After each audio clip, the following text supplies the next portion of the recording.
One SA leader Mmusi Maimane plans to open a case of culpable homicide against the government. Now, this follows the tragic death of a 3-year-old from Bromhof whose breathing machine ran out of battery life because of load shedding. The toddler died on her way to the hospital on Thursday after the inverter powering her breathing machine ran out of battery power following days of outages in the area. Let's speak to Maimane on the organization's plan of action. What's your first step, Mmusi? Welcome. Firstly, good afternoon. I think it'd be amiss of me to not send my deepest condolences to the family. We've certainly reached out and communicated those to them. I'm also committed, like any other South African, to try and assist as best as we can with the family. And if it needs us supplying additional energy supply, whilst it may never replace the life of their daughter, but there needs to be a sense of justice in this issue. I am a father of a 2.5-year-old, and I reach out to another father who's lost their little one. So I think as a human being, you must realize how heartless and how painful it is when you do everything you can to provide healthcare for your little one, and the state fails to meet its own obligation, which is to just provide energy. Secondly, it is criminal. We took the government to court seeking that they must provide alternative energy at hospitals, schools, police stations.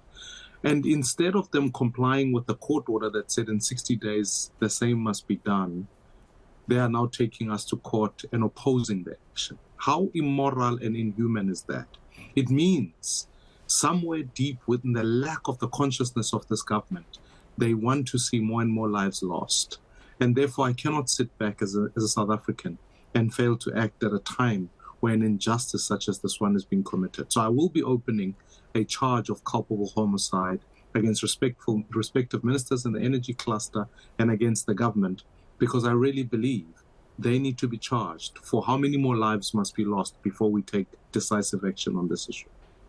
And what are you hoping happens, Mmusi, after you've laid the charges? In the same as we took a criminal case against Jacob Zuma and many others, I want those who are responsible for failure to provide energy in this country to be held accountable. We've also sought answers from Eskom, from also City Power, because when it's said and done, Eskom is not only the only reticulator of energy. In fact, local government is handled by City Power, and they must account. They must explain to the people. We must find accountability. All I'm asking for is that do what the Constitution compels you to do. Provide alternative energy for people so that lives might be saved. And when you lose lives, own up to it. Because ultimately, if we're having this conversation about ARVs as an example, and people were dying and the state had failed to do so, all of us would be on the streets. Why is load shedding any different? They failed to look after the life of a young girl. We must hold them accountable. And from the family, Mmusi, what sort of feedback are you getting from them? Are they supportive of this move? Well, it's on behalf of them and many other families, right? So I can appreciate that as we reached out to them, this is a difficult time for them. They are preparing for funeral arrangements. The ward councillor in the area, I've been in contact with him, and so he's conveyed that message to the family. And ultimately, we want to support them as best as we can. I do appreciate in a time of grief, these are issues you don't want to be dealing with at this point, and I respect that. And so I fight for their little girl as much as I would for all the babies who have died in incubators, who have failed in hospitals. We don't have to have load shedding. If we sit back and we believe that load shedding is our only pathway out of this issue, it is wrong. If you take high energy users like hospitals, police stations, etc., off the grid, you reduce demand, which helps with load shedding. But also, as part of our 10-point plan at Build One South Africa, I'd said that it is possible to use safe nuclear, or anyone who wants to provide energy must be brought on stream quickly. We can't just be reliant on Eskom.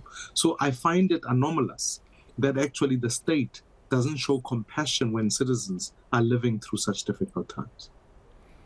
And just before I let you go, Mmusi, we are obviously hearing from the electricity minister that they are hoping for a solution by Christmas of 2023, now that he's been handed powers.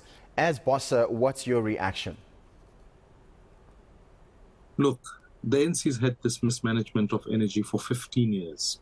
The promise of Christmas could be Christmas this year, Christmas in 30 years' time. I hold no hope.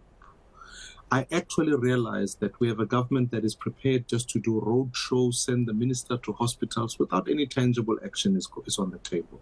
I will only believe the delivery of that promise when I see the actions, which is just simply comply with the court order, reduce demand, act.